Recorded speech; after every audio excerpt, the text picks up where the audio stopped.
Hey, hello, leaders. This is Paul Grau Jr., and welcome back to Run to Your Leadership Challenges. So, today I'm going to open up the vault and go way back to season number 1.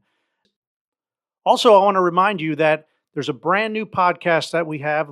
It's called the High Performing Team Podcast for Christian Business Owners. You can download it any place where you listen to this podcast, and I will include a bunch of links in the show notes. So please make your way over there and subscribe to the new show as well. And in the meantime, enjoy some of the old episodes from the vault. Hello and welcome to episode 31 of Run to Your Challenges. Today's challenge is real leadership. You know, I teach several graduate classes at Webster University, and a couple deal specifically with leadership. It's kind of funny, but almost every class, one question always makes for one of the greatest class discussions. The question is, are leaders born natural leaders, or are leaders taught to be leaders? Now, there's a bunch of different ways you can word this question, but basically, are leaders born or are leaders taught? Are they made? It's always interesting to hear everyone's opinions and answers on that question, and I'll share my thoughts real quick. I answer that question with a yes. I believe leaders are both born with the natural leadership skills and gifts, and I believe people can learn to be great leaders. On a side note, I also believe the people who are born natural leaders are not necessarily the greatest leaders, because you can probably attest to the fact that we all don't utilize our natural gifts to their fullest capability.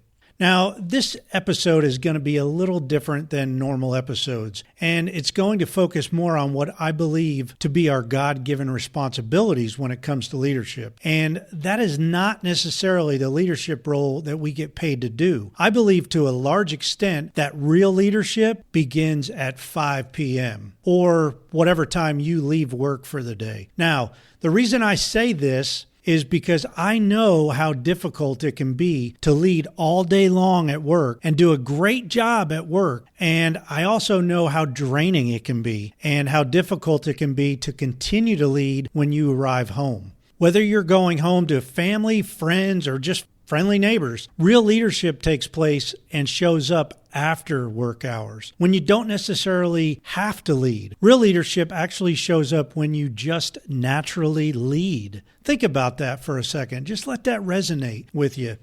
Now, I mentioned this episode is going to be a little bit different. I actually want you to try studying your leadership over the next week or so. That is your leadership when you're not getting paid to lead. Take a closer look at how you lead away from work. This can be at home, in a grocery store, at church, sitting in traffic, at your kids' sporting events, on social media, etc. How are you stepping up and leading when you aren't at work? Are you leading by the right example?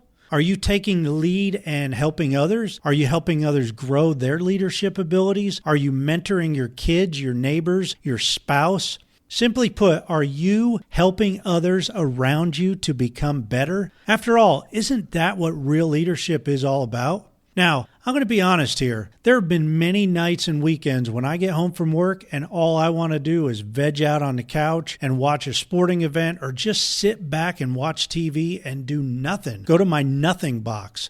However, I guess age does develop a little bit of wisdom to a certain degree, because I've been realizing over the last few years that I've been letting my family down quite a bit, maybe even a lot at times, because I haven't given them my absolute best. Where I had performed my absolute best at work, my family and friends were getting my leftovers. And quite frankly, I think my leftovers were rotten. They needed to be thrown out. I simply was not setting a good example for my family and friends. I was not leading when it mattered most. So today I'm kind of reaching out to you and sharing what I've learned over the years, because I don't want you to make the same mistakes that I've made. I want you to make sure you save your best for when you get home. Do whatever you have to do to unwind on the drive home so that your family and friends get what they deserve. And that's your absolute best. It's funny, but one thing my wife and I realized only about 5 years ago or so was that I needed about 5 minutes to myself as soon as I got home every night. I needed to take the time to take my boots off, take my uniform off, change clothes, take a deep breath, just relax a couple minutes before I could give my family my best.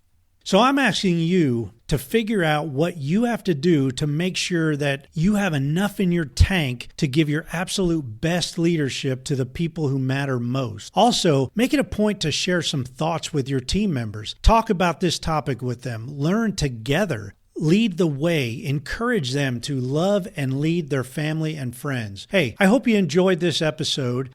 Please share it with friends, coworkers, and every leader you know, and share your thoughts with me. Thank you, and until next time, run to your challenges.